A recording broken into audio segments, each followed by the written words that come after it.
Saudara-saudari yang terkasih, pengalaman panggilan hidup itu tidak mudah untuk dijalani. Apapun bentuk panggilan hidup, selalu ada cerita, di mana ada yang tidak setia dalam melaksanakan janji.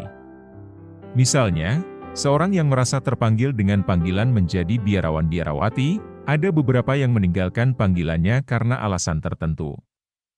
Ada juga yang hidup berkeluarga, karena suatu hal, maka beberapa ada yang berpisah. Mengikuti Tuhan atau berjanji mengikutinya membutuhkan komitmen. Yesus menyatakan kepada beberapa orang yang ingin mengikutinya, ketika tidak totalitas, maka kelayakan sebagai muridnya itu tidak akan dijalani dengan tulus. Setiap orang yang siap membajak, tetapi menoleh ke belakang, tidak layak untuk kerajaan Allah.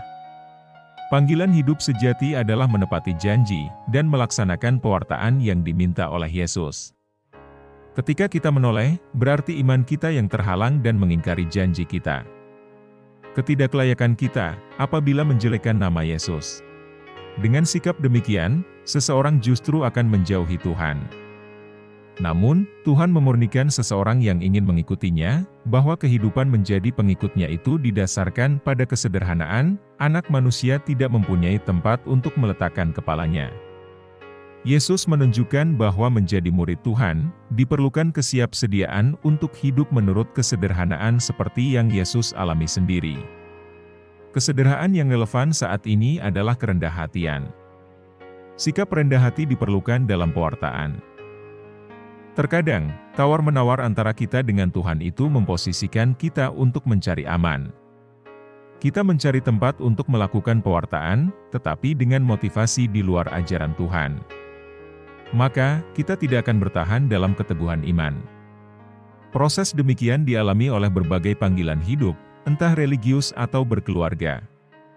Kita mengingat Tuhan, tetapi masih memberi syarat, misalnya saya mengikuti Tuhan supaya bisa memperoleh jabatan tertentu. Namun, kita perlu mendalami kehendak Tuhan. Yesus justru memberikan diri tanpa syarat kepada kita, tetapi ketika kita mengikutinya, seakan-akan ada syarat, menuntut yang lebih dari orang lain, sementara kita tidak memberikan berkat. Maka, sebagai umat beriman dan mengikuti Yesus, kita belajar supaya tidak terpengaruh, tidak menoleh, tidak termanipulasi oleh pelayanan yang justru dibuat seolah-olah kita harus memperoleh imbalan. Tetapi dengan sukarela, fokus kepada Tuhan, pelayanan kasih. Semoga Tuhan memberkati. Amin.